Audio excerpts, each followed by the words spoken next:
Am I the asshole for pouring my drink on someone who threw hers in my face first? I went out clubbing last night with my friends. There were 7 of us, 3 guys including me and 4 girls. My girlfriend Hannah was meant to come too, but she was feeling ill. I offered to stay in with her, but she insisted I go out and have a good time. At the club, my friends got talking to a group of women who apparently worked in finance. They were here for some kind of conference and were checking out the local places in their spare time. One of them, Lauren, started trying to chat to me and asked for my number. She was pretty, but I was not interested as I have a girlfriend. I told her this, but she then started asking for pics of Hannah. I showed her and she said that I could do so much better than that. I was very annoyed and told her to leave me alone. Later on, me and my friends were dancing and Lauren and her group came up to us and she started trying to dance with me. I gave her the brush off once again and moved away from her and she gave me a dirty look. A while later, she came back and by that point, she was very drunk. She smirked at me and threw her drink in my face. I was absolutely fuming and in response, I poured my beer on her head. She started crying and ran to the bouncer who got us all kicked out. Everyone then proceeded to have a go at me. I understand that they were annoyed that we got kicked out, but everyone was acting like I was wrong to pour my drink on her. They all saw her splash her drink in my face, but everyone was saying it was nasty to do that to a girl. The ladies in our group were talking about how upset they'd be if someone ruined their dress, hair, makeup by doing that. But when I pointed out she did the same to me, everyone said it wasn't the same. Nobody said goodbye to me last night and I made my own way home. I told Hannah what happened and she agrees that I didn't do anything wrong. I tried to explain myself again over the group chat, but everyone has ignored me. How do I sort this out in a mature way? Am I the asshole for not wanting to have kids? When I was 24, I had a baby with Liz. We trucked along for 5 years and then we got divorced. The kid, Jane, was very upset by the whole thing. I never really wanted kids and Jane was a mistake. I realized after we had her exactly how child-free I wanted to be. At first, we basically had 50-50 custody while we got it formally figured out. We just worked around our schedules and while we both worked, she spent time with her grandparents. The problem arose when I realized I was dreading having her over. A lot of the time, we did 10 days each, and I had the time of my life on my 10 days off, and I hated having her with me. She was fine before, but now was showing some really shitty behavior to me specifically. Nothing major, but she was really well behaved before. The divorce was finally about to go through, and our legal obligations toward Jane's decided. I told my lawyer that I wanted no custody, full stop, but would pay full and maximum child support instead. My ex Liz and my parents were not happy about this, but I told them I was moving across the country to a city and this was the only way. It's now 10 years later and I'm exceptionally happy and I'm now married again and my wife doesn't want kids either. My daughter Jane is 14 though and has been contacting me through Facebook and my parents. I haven't been in contact with them much because they chose to keep having a relationship with Jane despite me not wanting us to be involved. My wife therefore found out somehow and now she's mad at me. Jane wants to have a relationship with me but I do not want kids and have made that so clear. I called my ex-wife out on Facebook for allowing my daughter to contact me and for turning my parents against me. But now other family members keep messaging me and telling me to F off. Am I the asshole for deciding I don't want to have kids? It's come to my attention that many of you don't know the Kevin story. So buckle on in. It's not uncommon as a teacher to have students who are a bit behind the curve in certain aspects, but 99.9% of the time, they are keen on something. They may not understand how to identify a noun or what a theme is, but they'll somehow know how to make a mean plate of nachos. You learn pretty quick not to judge a fish for their tree climbing ability, you know? Well, I thought this was the rule when I was teaching until I met Kevin. Kevin isn't his real name, but it doesn't matter because he can't spell it anyway. Kevin was a student of mine during my last year of teaching. He came to my class with very little to show for his academic path. He had moved a few times and thus was missing a lot of typical test scores that we used to try and ballpark their ability. I thought, oh, that's fine, we'll just do some one-on-one with Kevin. One-on-one with Kevin was like conversing with someone who had forgotten everything in a freak, if not impossible, amnesia accident. There was no evidence that he had learned anything past the 2nd grade. Now he was in 9th grade. Flabbergasted, I figured I needed to get more serious about this. If he was going to be in my class, I needed to know why and how. And this is part 2 of the Kevin story. Go watch my last video if you haven't seen it. I decided to meet with him, his guidance counselor, and his parents, and another teacher to see what was really going on. This is where it all became clear. It was by some incredible fluke that his family hadn't been wiped off the face of the earth years ago. Odds are his entire heritage was based on blind luck and some sort of sick divine intervention that saves his family every time a threat presents itself.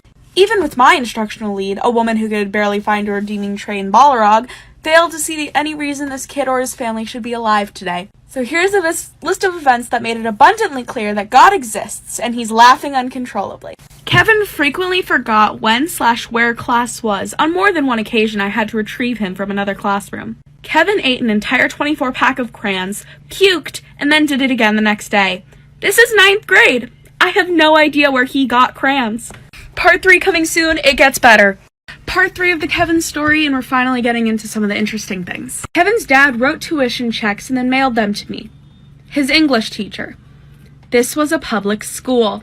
When I give it back to Kevin, voided to give to his dad with a brief note explaining that this is a public school, Kevin got in trouble for trying to spend it at 7-Eleven after school. Kevin was removed from the culinary arts program after leaving a cutting board on the gas stove and starting a fire. Twice. Kevin threw his lunch at the school resource officer and tried to run away. He then ran into a door and tried to say it wasn't him.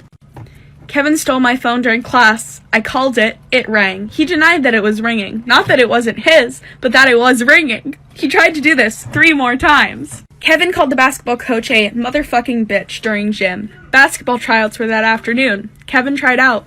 It did not go well. Part 4 coming up. Part 4 of the Kevin story, go check out my other videos. Kevin's mom could never remember which school he went to. She missed several meetings because she drove to other schools, none of which he ever went to. Kevin tased himself in the neck before a football game. Kevin kept a bottle of orange Kool-Aid in his backpack for about 4 months. He thought it would turn into alcohol. He drank it during his homeroom and threw up. Kevin would say the N-word. A lot. Kevin was white. The high school was 84% black. Kevin got beat up. A lot. Kevin stole another student's iPhone and tried to sell it back to them. Kevin didn't understand that his grade was dependent on test quizzes, homeworks, classwork, and participation.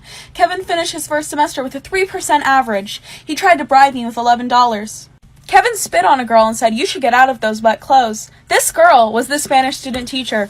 Kevin didn't know dogs and cats were different animals. Kevin tried to download on a computer in the library at the circulation desk while he was logged in. Part 5, bitches! Part 5 now. Go check out the other videos. Kevin tried to ask a girl out to prom. He was in 9th grade and we don't have freshman prom.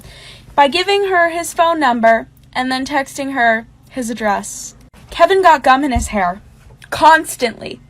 Kevin had several allergies, but neither of his parents nor he could remember what they were. They were very concerned that the holiday party, it's high school, we don't have those, would have peanuts.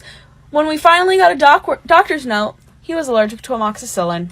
Kevin and his parents took a trip to Nassau. How the fuck did they even get airline tickets and forgot all their luggage at home? I didn't believe him when he told me until I talked to his mom, who told me first thing when I saw her at the bi-weekly meeting. Kevin's grandfather apparently died in a chainsaw accident. I can only assume God was looking the other way that day.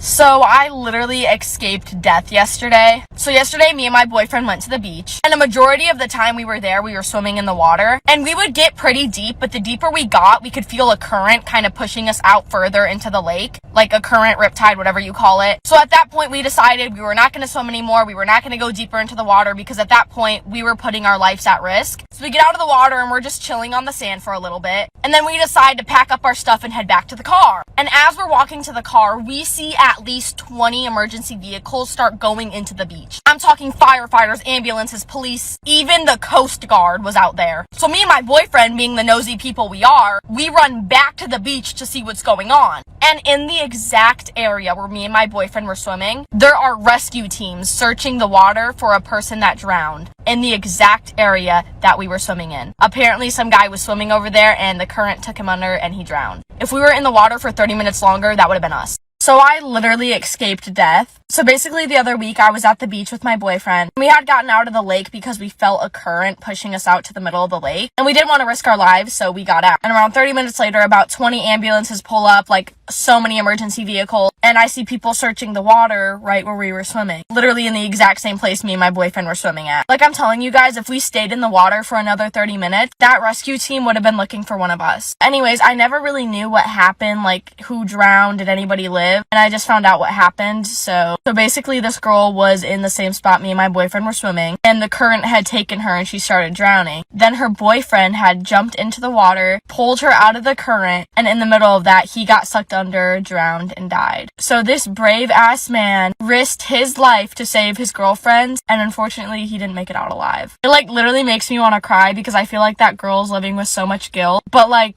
true love right there. He took his life to save hers. I'm literally so effed effing mad right now. So my neighbors told my father that I vape, which I don't. I have never picked up one of those devices in my life. I don't find a purpose in doing it or starting it. And even if I did, I would have no way to get any because I don't know anybody that's 21. But basically, I'm sitting in my bathroom doing my hair extension when my dad's like, "You're acting really weird. Are you vaping?" And I'm like, no, like where would you even get that idea? And you know where he got that idea from? My fucking neighbors. I literally don't know why my neighbors just love to freaking make up blatant lies about me. They made a lie that I go up my driveway too fast, and now that I'm vaping.